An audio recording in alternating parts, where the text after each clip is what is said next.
Hi friends, welcome to your guide Ravi ఛానల్కి.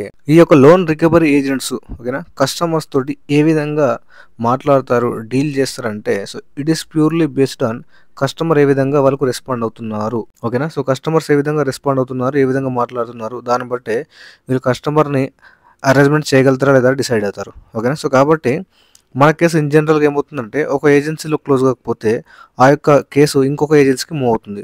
వాళ్ళు ఏం చేస్తారంటే, వాళ్ళు మళ్ళీ వాళ్ళకి ఇష్టం వచ్చిన అమౌంట్ డిమాండ్ చేస్తారు, సెటిల్మెంట్కి కానీ కార్డ్ క్లోజింగ్కి వేరే ఆప్షన్స్ ఇవ్వడం కానీ. ఓకేనా. కాబట్టి కస్టమర్ ఏ విధంగా మాట్లాడుతున్నాడో చాలా ఇన్ఫ్లుయెన్స్ చూపిస్తుంది. నా యొక్క కేసు కూడా సేమ్ వేరే ఏజెన్సీకి మూవ్ అయినప్పుడు అక్కడ వాళ్ళు నాకు ప్రీవియస్ ఏజెన్సీ ఆఫర్ చేసిన దానికంటే సెటిల్మెంట్ ఎక్కువ ఆఫర్ చేశారు అనమాట. ప్రీవియస్ ఏజెన్సీ ఆఫర్ చేసిన అమౌంట్ కంటే ఎక్కువ అమౌంట్ కట్టమని చెప్పారు. అప్పుడు నేను ఎలా మాట్లాడాను ఈ యొక్క వీడియోలో మీరు చూడొచ్చు. వీడియో చివరి వరకు చూడండి, చాలా ఇన్ఫర్మేటివ్ ఉంటుంది. హలో చెప్పండి. హలో సార్, మేము ఆర్బిఎల్ బ్యాంక్ నుంచి మాట్లాడుతున్నాం సార్. ఓకే, ఎవరు మాట్లాడేది? ఆర్బిఎల్ క్రెడిట్ కార్డ్ నుంచి మాట్లాడుతున్నాం సార్. ఏ పేరు చెప్పండి సార్. ఆర్బిఎల్ బ్యాంక్ అంటే ఏమనుకోవాలి? ఒక 1 minute సార్. 1 minute అట్లా ఉన్నాను సార్. 57031 సార్. చెప్పండి. మీది క్రెడిట్ కార్డ్ బిల్ పేమెంట్ ఉంది కదా సార్? ఎంత అవుట్స్టాండింగ్ ఎంత ఉన్నది? 1 minute సార్, చెక్ చేసి చెప్తాను సార్. అట్నే లైన్ లో ఉన్నాను సార్. ఏం పెట్టుకుంటా సార్, మీ దగ్గర ఏమి ఉంటుందా డాటా? అన్ని డాటా రెడీ పెట్టుకుని కాల్ చేయాలి కదా సార్. ఇదే ఆటోమేటిక్ లేదు సార్. 1 minute sir. పేరు కన్ఫర్మ్ చేయండి ఫస్ట్. సార్ రవికుమార్ గారు సార్? అవునండి చెప్పండి. కమ్మర్ రవికుమార్ గారు కదా?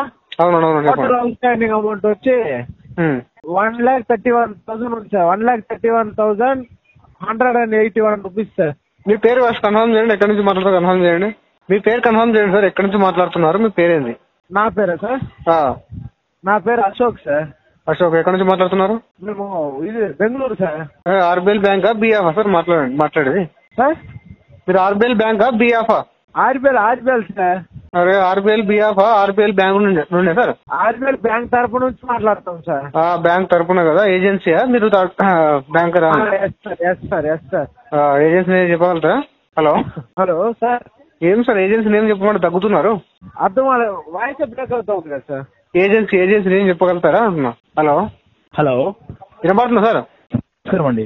ఎవరు మాట్లాడేది? సార్ నా పేరు ఈశ్వర్ అండి. ఈశ్వర్, ఎక్కడి నుంచి మాట్లాడుతున్నారు సార్ మీరు? సార్ నేను ఆర్బిఎల్ క్రెడిట్ కార్డ్ తరపున మాట్లాడుతున్నాను sir. Agency sir? Sir agency అండి. నేమేమి సార్, నేమ్ చెప్పగలుగుతారా? నా పేరు ఈశ్వర్. ఏజెన్సీ నేమ్ చెప్పగలుగుతారా సార్? మీరు కన్ఫర్మ్ చేయగలుగుతారా సార్? ఏజెన్సీ నేమ్ కన్ఫర్మ్ చేస్తారా అంటున్నా.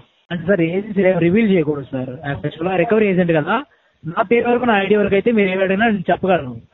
కరెక్ట్ గానీ మీరు ఈశ్వర్ అని చెప్పారు. ఈశ్వర్ గారిని ఎలా వెరిఫై చేయాలి నేను? ఇప్పుడు మీరు ఎగ్జాక్ట్ గా ఆర్బిఎల్ బ్యాంక్ నుంచి మాట్లాడుతున్నారు అని చెప్పేసి. ఓకే సార్, ఇప్పుడు మీ క్రెడిట్ కార్డ్ డీటెయిల్స్ నేను షేర్ చేస్తాను. నా ఫోన్ హ్యాక్ కావచ్చు, నా ఫోన్ హ్యాక్ అయ్యి ఉండొచ్చు, నా డాటా లీక్ అయ్యి ఉండొచ్చు. నిన్ను ఎట్లా వెరిఫై చేయాలి? మిమ్మల్ని ఎట్లా వెరిఫై చేయాలి? నన్ను ఎట్లా వెరిఫై చేయాలా? మీరు ఎగ్జాక్ట్ గా ఆర్బిఎల్ బ్యాంక్ వెరిఫై చేస్తాను సార్. నాకు ఒక నిమిషం. ఓకే, నన్ను వెరిఫై చేస్తారు?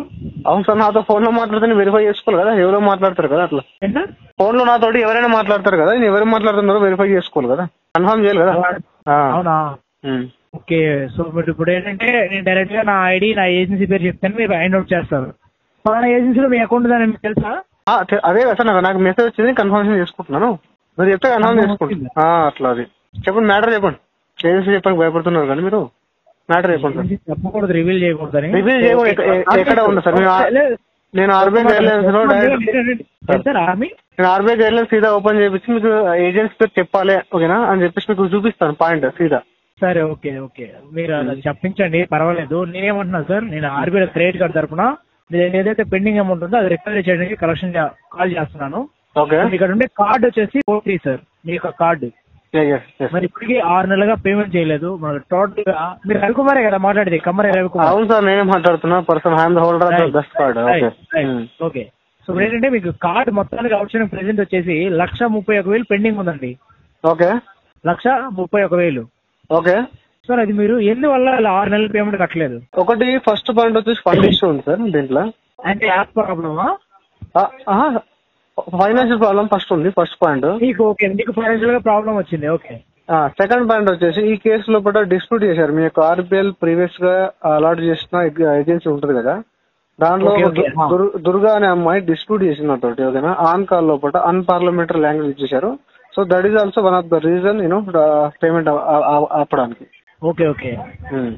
So with reason your considering that right sir 2 reasons చెప్పాను కదా సార్ మీకు. సార్ 2 రీజన్స్ చెప్పాను కదా మీకు. సార్ నేనేమన్నా అదే అంటున్నా, ఆ 2 రీజన్లు పట్టుకొని మీరు కాన్సిడర్ గా ఒక సైడ్ లో ఆపేశారు, అకౌంట్ అనేది హోల్డ్ చేశారు పేమెంట్ చేయకుండా. ఫండ్ లిస్ట్ ఉంది, ఆటోమేటిక్ ఆగిపోయింది సార్, కావాలి తప్పలేదు. ఫండ్ లిస్ట్ ఉండడం వల్ల ఆగిపోయింది. ఓకే.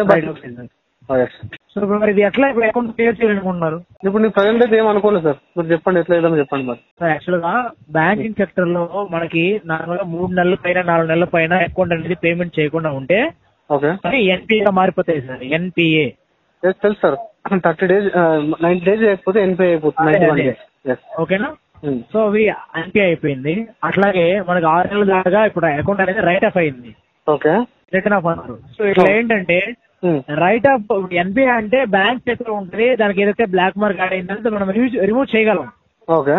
వీటి నార్మలైజ్ చేసే ఛాన్స్ ఉంటుంది, లేదంటే ఇప్పుడు కార్డు బ్లాక్ అయింది కదా, అది రెన్యువల్ చేయొచ్చు. ఓకే. అది రైట్ ఆఫ్ అయిపోయిన కార్డు అయితే మనం బ్లాక్ చేసేది మళ్ళీ అన్బ్లాక్ చేయలేము. ఓకే. ఎందుకంటే సార్ కంప్లీట్ గా మనం ఆర్బీఐ రూల్స్ ప్రకారం మనం సిబిల్ లో అప్డేట్ చేపించేస్తున్నాం. రైట్ ఆఫ్ 6 నెలలు కట్టకపోతే కస్టమర్ కి ఇది ప్రొసీజర్ నెక్స్ట్ లెవెల్ అని చెప్పి దాంట్లో మనం అప్డేట్ చేస్తాం. సో ఇప్పుడు ఏంటంటే అకౌంట్ రైట్ ఆఫ్ వచ్చిన తర్వాత కస్టమర్ అనేది దీనికంటే డిలే చేయకూడదు పేమెంట్ చేయడానికి. ఓకే. ఎందుకంటే బ్యాంక్ సైడ్ నుంచి మనకు అప్రూవల్ ఇచ్చే టైం 3 months ఎన్పిఏ చేసి రెన్యువల్ చేసుకోవచ్చు. ఓకే. బ్యాంక్ మీకు ఫైనల్ గా ఒక సెకండ్ ఆప్షన్ ఇచ్చేది ఏంటంటే రైట్ ఆఫ్ అయ్యేదాకా మీరు ఇంట్రెస్ట్ తో కలిపి కట్టుకుంటే అకౌంట్ అనేది రెన్యువల్ చేసి క్లియరెన్స్ ఇవ్వగలం. రైట్ ఆఫ్ అయిపోయిన తర్వాత మనం క్లియరెన్స్ అనేది సబ్మిట్ చేయలేం. ఓకే. ఓకే. అకౌంట్ అయితే క్లోజ్ చేయగలం. ఓకేనా? అది మనకు వచ్చేసి సెటిల్మెంట్ ఆప్షన్ ఉంది, ఎఫ్సి ఉంది, మనకు ఉంటే ఏవైతే రివర్సల్ ఆప్షన్స్ ఉన్నాయో ఇవన్నీ యూటిలైజ్ చేయొచ్చు. ఓకే. ఇప్పుడు మీరు అకౌంట్ సెటిల్మెంట్ చేసుకుంటారా, లేదా టోటల్ అవుట్ స్టాండింగ్ క్లియర్ చేసుకుంటారా, లేకపోతే ఏంటి విషయం అని? దీన్ని ఎలా సెటిల్మెంట్ చేయాలి సార్? వేరే కార్డులకి సెటిల్మెంట్ చేశాను ప్రీవియస్ గా వేరే కార్డులకి సెటిల్మెంట్ చేశాను సార్. ఇప్పుడు దీనికి కూడా సెటిల్మెంట్ చేస్తాను. మీరు ఎంత ఇస్తారు చెప్పండి, వేవర్ ఎంత సార్ చెప్తే దాన్ని బట్టి నాకు ఫండ్ అడ్జస్ట్ అవుతుందా, లేదంటే ఇంకో 1 year తర్వాత 6 నెలల 3 months దాన్ని బట్టి చెప్తాను. ఇప్పుడు ఈ ఆర్బీఐ లో ఏదైతే క్రెడిట్ కార్డు గురించి మాట్లాడానో దీనికి ముందు ఎప్పుడైనా సెటిల్మెంట్ రైట్ చేశారా? దీంట్లో సార్, దీంట్లో యాక్చువల్ లాస్ట్ మంత్ 25,000 అని చెప్పాడు. లాస్ట్ ఏజెంట్ 25,000 సెటిల్మెంట్ చేస్తానని చెప్పాడు ప్రీవియస్ ఏజెన్సీ లో కూడా. 25,000 చెప్పారా? 25,000 కంటే నేను 20,000 చేయడం చెప్పాను సార్. నేను 20,000 చేయని చెప్పారు. అందుకని మీకు సెటిల్మెంట్ ఇవ్వలేదా? అతను రెడీ ఉండి నేను రెడీ లేకుంటే ఏజెన్సీ వాళ్ళు వేరే కొత్త ఏజెన్సీకి వెళ్తే ఎక్కువ చెప్తారు సార్ చేసుకోండి అంటే, ఏజెన్సీకి నా దగ్గర డబ్బులు లేవు. ఓకే. మీరు అంటే కస్టమర్ కు ఉండే జెన్యూనిటీతో మీరు అడిగారు 20,000 అయినా ఇచ్చి నేను అకౌంట్ క్లోజ్ చేసుకుంటానని మీరు అడిగారు. నేను అడగలేదు సార్, వాళ్ళు చెప్పారు నాకు 25,000 రైజ్ చేయాలంటే నాకు 20,000 రైజ్ చేయమని చెప్పాను. ఒక మాట వినండి రవికుమార్ గారు, ఇప్పుడు మీ దగ్గర నేను 10,000 రూపాయలు సెటిల్మెంట్ ఇస్తాను సార్, క్లియర్ చేసుకుంటారని నేను చెప్పొచ్చు. ఓకే. బ్యాంక్ నాకు అలా 10,000 రూపాయలకు లెటర్ ఇవ్వదు కదా. ఇప్పుడు ఏంటంటే వాళ్ళకి పాసిబిలిటీ లేదు, ఫస్ట్ ఆఫ్ ఆల్ వాళ్ళు రైజ్ చేస్తా అని చెప్పారు సార్. ఓకేనా? అంటున్నా కస్టమర్ ఫేవర్ చేసినట్టుగా మాట్లాడితే మంచిదా, నేను బ్యాంక్ ఏదైతే డిమాండ్ చేసిందో అదే అమౌంట్ నీకు చెప్తే మంచిదా? సార్ ఒకటి బ్యాంక్ డిమాండ్ చేస్తారంటే ఇప్పుడు మీ బెనిఫిట్ కోసం మీరు ఎంత అని చెప్పగలుగుతారు. బట్ ఏంటంటే నా ఇష్యూ ఇంత అమౌంట్ పెట్టగలుగుతారు సార్. ఇప్పుడు మీ ఏజెన్సీ వాళ్ళు ఏం చేస్తారు, ఎంత ఎక్కువ ఫేవర్ వస్తే అంత మీకు మంచిది, ఎంత తక్కువ ఫేవర్ ఇస్తే. ఓకేనా? బట్ నా point of view sir, me point of వ్యూలో మీరు ఎంత ఎక్కువ క్లోజ్ ఇస్తే మీకు అంత బెనిఫిట్, బట్ నా పాయింట్ ఆఫ్ వ్యూలో నేను ఎంత తక్కువ క్లోజ్ ఇస్తే నాకు అంత బెనిఫిట్ కదా. రైట్. అదే కదా నేను చెప్పొచ్చింది, మీకు అర్థమైనట్టు చెప్తాను కదా. ఇప్పుడు నేను కూడా సార్ నేను 1,31,000 ఉంది, 1,00,000 రూపాయలు సెటిల్మెంట్ ఇస్తాను, క్లియర్ చేసుకోండి చెప్పొచ్చు. ఎందుకు? అప్పుడు కలెక్షన్ వస్తుంది. ఓకేనా? ఇప్పుడు నేనేమంటున్నాను, 1,00,000 రూపాయలు అంతా మీరు కట్టద్దు సార్, 1,00,000 రూపాయలు మేము సెటిల్మెంట్ ఇవ్వం. ఎందుకంటే ఇప్పుడు నేనైనా 1,00,000 రూపాయలు మాట్లాడి సెటిల్మెంట్ మాట్లాడచ్చు. పెట్టా సార్ ఫస్ట్ ఆఫ్ ఆల్. రైటే సార్, నేను అదే అంటున్నా కదా. ఒకవేళ ఇన్ కేసు నాకు అంత ఆప్షన్ ఉంటే కూడా నేను అదే చెప్తా. ఇప్పుడు మీకు ఎగ్జాక్ట్ అమౌంట్ ఎంత ఇవ్వగలను నేను బ్యాంక్ సైడ్ నుంచి నాకు వచ్చే లిమిట్ వచ్చేసి 70,000 మాక్సిమం. ఏజెన్సీ కానీ బ్యాంక్ కానీ ఏది కానీ షేర్ చేయాలి. మీకు ఆర్బీఐ కార్డు లో ఎంత పర్సెంట్ సెటిల్మెంట్ లెటర్ కావాలో చెప్పండి, పంపిస్తాను. ఓకేనా? నేను సెటిల్మెంట్ మీకు ఎంత పర్సెంట్ వేవర్ గానో చెప్పండి, లెటర్ పంపిస్తాను, అప్రూవ్ అవుతుంది సార్. ఓకేనా? నాకు ఇష్యూ ఉంది, ఫండ్ ఇష్యూ ఉంది, అండ్ ఆల్సో ప్రీవియస్ గా దీంతో సీరియస్ గా డిస్ప్యూట్ అయిపోయింది. ఎక్కడ దాకా డిస్ప్యూట్ అయిపోయింది అంటే చెప్పండి ఏజెన్సీ ఓనర్ ఫోన్ చేసి బతుకున్నాడు ఇష్యూ అయిపోయింది అనమాట. ఓకేనా? ఏంటి సార్ ఏజెన్సీ ఓనర్ పర్సనల్ గా ఫోన్ చేసిన దాకా ఇష్యూ అయింది అనమాట. ఓకే. ఈ కంప్లైంట్ రిటర్న్ తీసుకోని చెప్పేసి ఓకే. అంత సీరియస్ ఇష్యూ అయిన తర్వాత పర్సనల్ గా అబ్యూజ్ చేసిన తర్వాత నేను అంత అమౌంట్ కి నేను సెటిల్మెంట్ చేసుకోను, కాంపెన్సేషన్ అనేది నేనే పట్టించుకొని అమౌంట్ చెప్పండి, మీరు ఎంత ఎంత ఎంత వేయగలరో చెప్పండి. సార్ మీరు ఏదైతే చెప్పారో మీరు దానికి లీగల్ గా రండి. అంటే ఇప్పుడు మా తరఫున మీకు ఎవరైతే అబ్యూస్ కాల్ చేశారన్నారో ఆ లేడీ కంప్లైంట్ చేయండి. ఇంకా ఆ లేడీ ఇట్లా చెప్పారో ఖచ్చితంగా యాక్షన్ తీసుకోండి, దాన్ని వదలొద్దు. ఎందుకంటే మా దాంట్లో నేను ఎంత ట్రైనింగ్ ఇచ్చి డిఆర్ఏ ఎగ్జామ్ రాపించి ఒక ఎంట్రన్స్ ఎగ్జామ్ పాస్ చేసి నాకు దీంట్లో ట్రైనింగ్ ఇచ్చిన తర్వాత ఒక సబ్జెక్ట్ ఒక డైరెక్ట్ బ్యాంకింగ్ సెక్టర్ లో కూర్చోబెడుతున్నాం. ఓకేనా? ఓకే.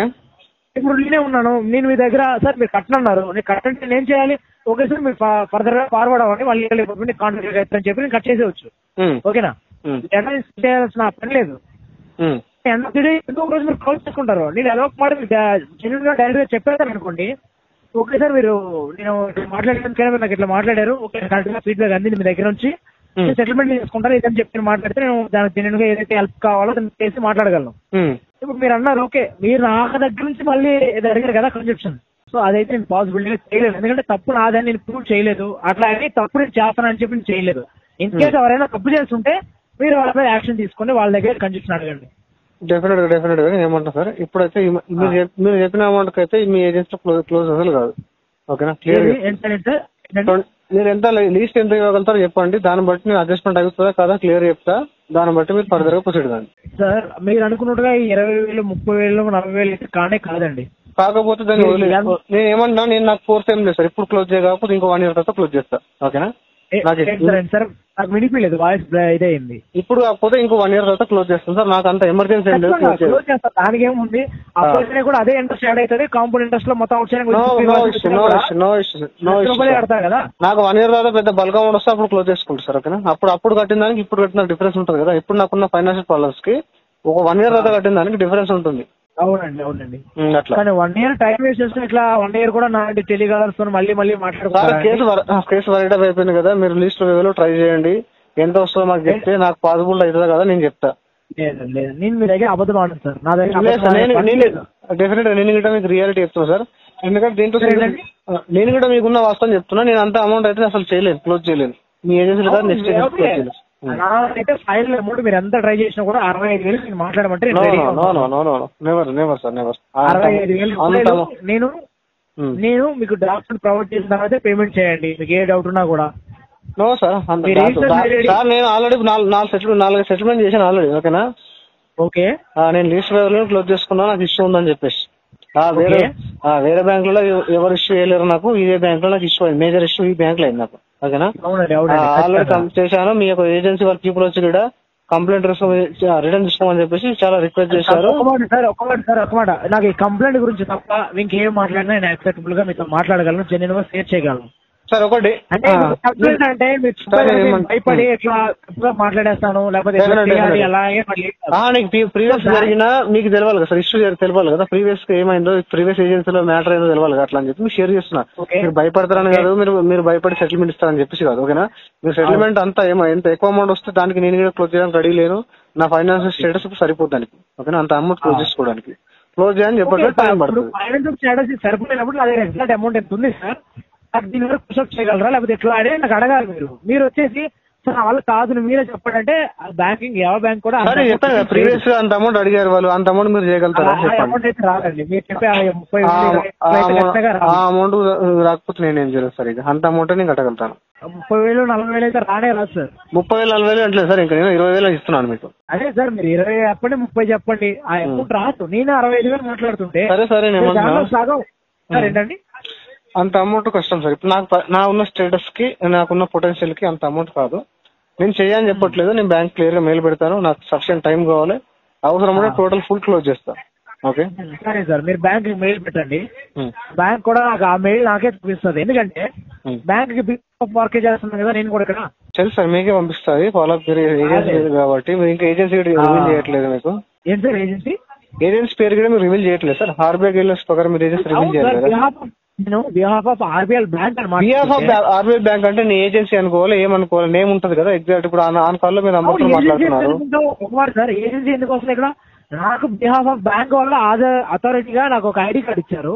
ఓకే, పేరు చెప్పి నేను మీతో మాట్లాడుతున్నాను. మీ ఐడి నెంబర్ కన్ఫర్మ్ చేయగలుగుతారా? మీ ఐడి నెంబర్ కన్ఫర్మ్ చేయగలుగుతారా? దాంట్లో ఎలా ట్రస్ట్ లేదు ఐడి నెంబర్ తోటి. నాకు ఎటువంటి అభ్యంతరం లేదు. 37. ఓకే సార్, ఓకేనా? ఇంకేమైనా ఎక్స్పెక్ట్ చేస్తున్నారా నా దగ్గర నుంచి? లేదు సార్, నేను వెరిఫై చేసుకుంటాను, కన్ఫర్మ్ చేసుకుంటాను. Thank you. కానీ నేనైతే ఇట్లా ఎక్కువ సార్ మీన్ మీరైతే ఇట్లా ఎప్పటి నుంచి అయితే మీరు చెప్తారో నాకు అది కొద్దిగా కన్ఫర్మ్ చేసుకుంటే నా దగ్గర అయితే ఫైనల్ అమౌంట్ రావాల్సింది. నేనేమన్నా మీ దగ్గర 20 మీరు చెప్పిన అమౌంట్ అయితే క్లోజ్ కాదు సార్, మీ దగ్గర కాదు, మీ ఏజెన్సీలో క్లోజ్ కాదు. నేను నెక్స్ట్ ఏజెన్సీలో ట్రై చేసుకుంటాను. వాళ్ళు ఏ ఏజెన్సీకి వెళ్ళినా సార్, ఏ ఏజెన్సీకి వెళ్ళినా బ్యాంక్ రూల్స్ మారదు కదా. బ్యాంక్ రూల్స్ నేను మార్పిస్తాను సార్, నేను తీసుకుంటాను అట్లా. ఎక్సెప్షన్ వేవర్ లో తీసుకుంటాను. కస్టమర్ కి మెడికల్ ఇష్యూ అన్ని ఇష్యూలు పెట్టేసి తీసుకుంటాను. ఎందుకంటే ఈ కేసులో కూడా సీరియస్ గా డిస్ప్యూట్ అయిపోయింది, దానికి కంపెన్సేషన్ గా నేను బ్యాంక్ లో డిమాండ్ చేస్తాను. అంటే కట్టాలని ఇండస్ట్రీ కూడా ఎంతమంది కైనా సాయం చేయాలి, ముందుకు మేము రాకూడదు సార్. ఓకే సార్, పర్వాలేదు. Thank you so much.